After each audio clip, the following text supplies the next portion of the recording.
क्या battery stocks के अच्छे दिन वापस आने वाले हैं? ऐसा बहुत बहुत से निवेशक कह रहे हैं दोस्तों। क्योंकि अगर आप देखें तो जब से अमर राजा बैटरी के Q2 के नंबर्स आए हैं, सिर्फ अमर राजा बैटरी नहीं, एक्साइड इंडस्ट्रीज भी बहुत ज़्यादा तेज़ी दिखा रही है दोस्तों। प्लस अगर आप देखें तो जो Q2 के नंबर हैं, इसमें सिर्फ आप कह सकते हैं पॉजिटिविटी देखने को नहीं मिल रही है, बल्कि अगर आप थोड़ा डिटेल में देखेंगे तो आपको एक सेक्टर रिवाइवल दिखाई देगा दोस्तों। सेक्टर रिवाइवल मैं क्यों कह रहा हूँ? देखिए, पिछले कुछ 2-3 सालों में अगर आप देखेंगे और खास करके अमर राजा को देखेंगे तो उसने तो 5 सालों में भी सिर्फ नेगेटिव रिटर्न दिए हैं दोस्तों। Negative it means negative returns. और ये रिटर्न लगातार बढ़ते चले जा रहे थे और निवेशक जो बहुत पहले इसमें लिए हुए हैं, खरीदारी किए हुए हैं, अब एक बहुत ज़्यादा कह सकते हैं आप ट्रैप्ड महसूस कर रहे थे।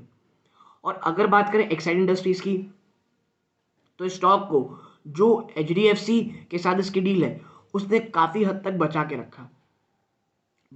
मैं इसलिए बोल रहा हूँ कि अगर ये गिरा नहीं तो कोई बहुत इसने तेज़ी भी नहीं दिखाई, एक रेंज बाउंड भी चलता रहा। और अब जब अमर राजा बैटरी ने अपने Q2 के नंबर्स पेश किए हैं तो एक रे ऑफ होप दिखी है दोस्तों। रीज़न देखिए, सबसे पहले बताऊं तो सबसे बड़ा जो रीज़न है वो ये है कि अप्रॉक्सीमेटली 40% की तेज़ी year on year consolidated PAT में, जो कि 200 करोड़ से भी ऊपर निकल के आई है, 201.22 करोड़ रुपीस। ये आप कह सकते हैं एक बहुत बड़ा संकेत थी कि जी हाँ, अब बिजनेस अच्छा होने वाला है। और इतना ही नहीं, कंपनी ने जो रिजल्ट पेश किए उसमें वॉल्यूम ग्रोथ देखने को मिली।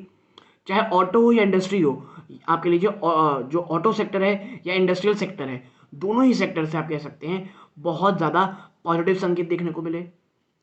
रिप्लेसमेंट मार्केट, उसको लेकर के कंपनी बहुत ज़्यादा एंथुजियास्टिक है और उसका कहना है कि आने वाले 2-3 सालों में जो रिप्लेसमेंट मार्केट है वहाँ से बहुत ज़्यादा अच्छा बिजनेस आने वाला है दोस्तों। तो आने वाले समय में ऐसा और कौन सी चीज़ें हैं जो इसमें ठीक आप कह सकते हैं पॉजिटिविटी। देखिए, जो इस बार रिजल्ट में आया उसमें सबसे बड़ी राहत थी, जो पहले सबसे बड़ी चोट पहुंचा रही थी इनके नंबर्स को, वो है रॉ मटेरियल का महंगा होना। और लेड में थोड़ी आप कह सकते हैं कि प्राइसेस में थोड़ी गिरावट आना इस कंपनी को थोड़ा सांस लेने का स्पेस दी दोस्तों। और देखिए, रॉ मटेरियल सस्ते हुए, वॉल्यूम्स में ग्रोथ आया, रिप्लेसमेंट मार्केट से अच्छी खबरें आने लगी, तो ये तीनों ही चीज़ें मिलके परफेक्ट सिनारियो बनाई। और इतना ज़्यादा कि ईयर ऑन ईयर 40% की कह सकते हैं आप कि 39.42% की ईयर ऑन ईयर वृद्धि देखने को मिली।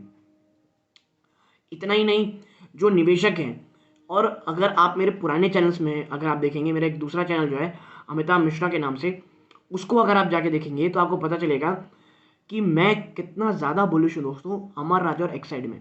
और देखिए, एक्साइड और अमर राजा में जो सबसे एक और चीज़ सबसे ज़्यादा अट्रैक्टिव थी वो इसकी वैल्यूएशन। खास करके अमर राजा जब ये 430 के आसपास बेस बनाने की कोशिश किया था, मैंने उस चैनल में भी कहा था कि 430 एक बहुत ज़्यादा शानदार लेवल है लॉन्ग टर्म इन्वेस्टमेंट के लिए, यदि आपने अभी तक खरीदारी नहीं की है दोस्तों तो।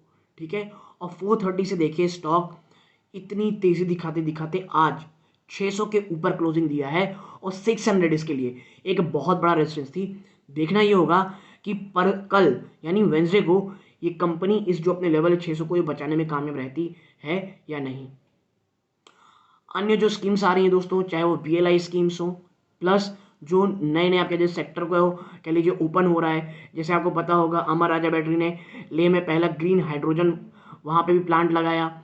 तो अलग अलग एवेन्यू से दोनों ही कंपनीज अलग अलग क्षेत्र में आगे बढ़ रही हैं। एक्साइड का तो आपको पता ही है, जो इतनी शानदार डील इन्हें मिली किसके से, जिन्होंने अपना एक्साइड लाइफ जो इंश्योरेंस है वो बिजनेस एचडीएफसी लाइफ को बेचा, जिस कारण दोनों को बहुत फायदा हुआ। दोनों को इसलिए, एक्साइड लाइफ को क्या फ़ायदा हुआ, तो एक्साइड इंडस्ट्रीज को फ़ायदा हुआ, कैश मिला।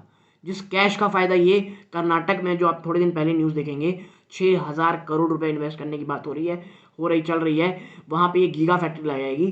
तो उस कैश को जो यहाँ मिलेगी आप कंपनी इसमें यूज़ करेगी। एक्साइड लाइफ का ये फ़ायदा होगा कि जो टीयर टू और टीयर 3 सिटीज़ हैं सदर्न इंडिया की, उसमें कंपनी को अपने बिजनेस को एक्सपैंड करने का मौका मिलेगा दोस्तों। तो एक विन विन केस था। तो आप देखें तो चाहे वो अमर राजा हो या एक्साइड हो, दोनों के ही आने वाले समय में बहुत ग्रोथ के प्रोजेक्ट कह लीजिए ग्रोथ के फायदे हैं। अमर राजा की बात करूं, एक डेट फ्री कंपनी है और अमर राजा ने पहले ही बोला था कि भाई हम नए क्षेत्रों में तो निवेश करेंगे ही, प्लस जहाँ पे हमारा लेड एसिड बैटरी, जहाँ पे हम आप कह सकते हैं एक बहुत बड़ा नाम है, एक स्टेबलिश बिजनेस है हमारा, उसको भी हम पीछे नहीं छोड़ेंगे, वहाँ पर लगातार निवेश जारी रहेगा।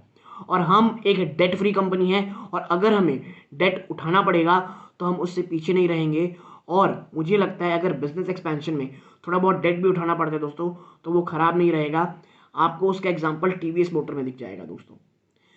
टीवीएस मोटर कह लीजिए इतने ज़्यादा डेट में है, इसके बावजूद उसका स्टॉक, दोनों अन्य स्टॉक चाहे हीरो हो बजाज हो, उसको बहुत बड़े स्तर में आउट परफॉर्म किया दोस्तों।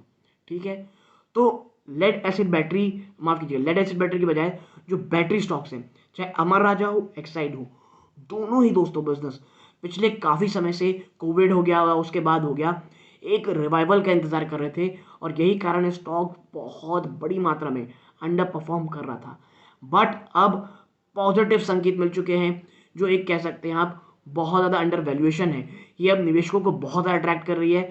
इतना ही नहीं, पिछले कुछ समय से जो FIDIs हैं, जो लगातार माल बेच रहे थे, लगातार अपना सेल ऑफ कर रहे थे, वो एक बहुत बड़ा रीज़न था इनके स्टॉक्स में गिरावट का, खास करके अमर राजा के। और अब जब एक रिवाइवल देखने को मिल रहा है, मुझे लगता है FIDIs वापस ही इसमें निवेश करने की शुरुआत करेंगे, और वो निवेशक जिन्होंने बहुत ज़्यादा पेशेंटली निचले स्तरों पे इसे एक्यूमुलेट किया है, आने वाले समय में उन्हें इस चीज़ का फल ज़रूर मिलेगा दोस्तों।